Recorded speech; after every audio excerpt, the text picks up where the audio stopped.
What's up, Prizefight fans? I'm Brian Tong, and the 7-inch tablet wars are anything but settled. So we're facing off two of the hottest in the market today. It's a Prizefight punch-out between Amazon's Kindle Fire HD and Google's Nexus 7. Our judges for this fight are Senior Editor Eric the Tank Man Franklin, Senior Editor Donald Taco Bell, and myself, Ring-a-ling-a-ding-tong. Now we'll take all three judges' blind scores and average them out to the nearest tenth of a point. The final Prizefight score will be an average of all rounds using the same system. Let's get it on. Round one is design. The Kindle Fire HD makes design improvements with rounded corners, a beveled edge that's more ergonomic, and a rubberized backing with an accented stripe. Amazon's 7-inch screen tablet really pops and brings a higher 254 pixel per inch density that's second only to the iPad. Now, the physical volume buttons are a welcome addition, but they're so flush that I found myself looking for them many times. Now, Google's Nexus 7 is one of the best looking 7-inch tablet designs we've seen and felt so far. Its beveled edges aren't as sharp and feel more comfortable to hold, and its grippy perforated backing feels almost like a leather car seat. It's lighter in weight, and its 7-inch screen still looks great even with a lower 216 pixels per inch. The Nexus 7 gets a 4, and the Kindle Fire gets a 3.3. Next round is controls and user interface. The Kindle Fire HD refines its UI and makes it for people who just want to access their content and nothing else. You'll have the pull-down menu for your settings and notifications, and quick access to your favorite apps anytime is an improvement. Now, depending on the app you're on, it will serve relevant information like similar apps or trending topics, but it creates too much noise. It's still a limited interface, and that's a blessing for some users, but a curse for others, especially compared to people who love that jelly bean.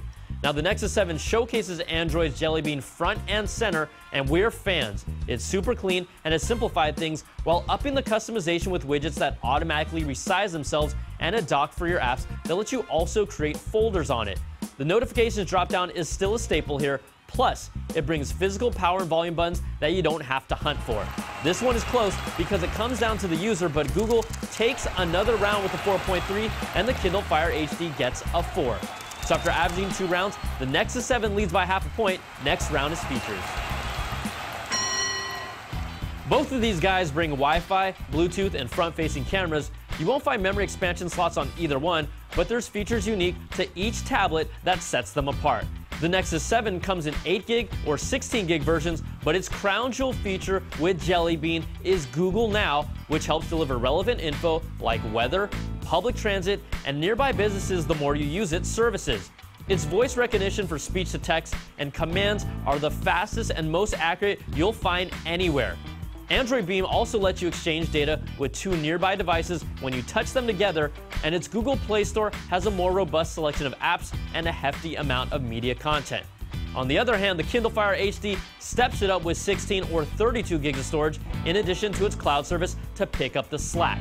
Now, the Fire HD also has 2 antennas for better Wi-Fi performance, but Amazon is really pushing to bring unique features to the Fire, like X-Ray for books and movies that brings you more relevant information alongside your content, and Whisper Sync that syncs your location in a book or how far you've seen a movie across multiple devices.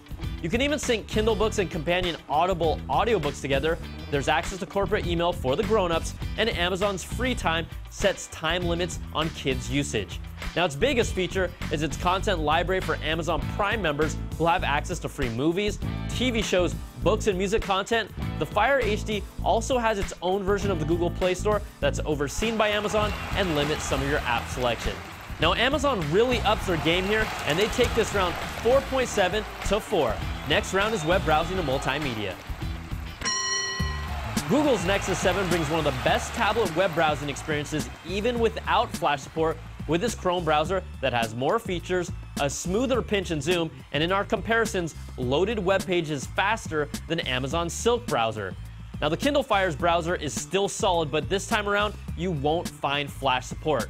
Video quality looked great on both devices, but I'd give the Kindle Fire HD the slight edge when it came to Netflix and YouTube streaming with its higher resolution screen.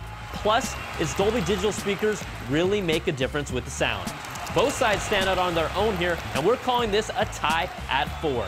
So after averaging 4 rounds, the Kindle Fire has closed the gap to just 1/10 of a point.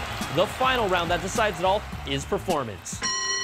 The Fire HD makes huge improvements with the overall speed and navigation of its OS, but the Nexus 7's top-notch performance can be felt everywhere with the snappier OS and smooth video and images thanks to its NVIDIA Tegra 3 quad-core processor.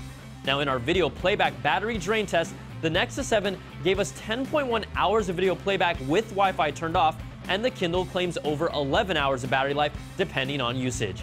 Now, with normal day-to-day use, both tablets were comparable and had similar battery life. But in the final round, the Nexus 7 does it again with the 4, and the Kindle Fire HD gets a 3.3. So let's average out all 5 rounds, and in a battle between two of the best in the business, the Google Nexus 7 was able to keep its lead in the end and takes this slugfest 4.1 to 3.9 and is your Prizefight winner.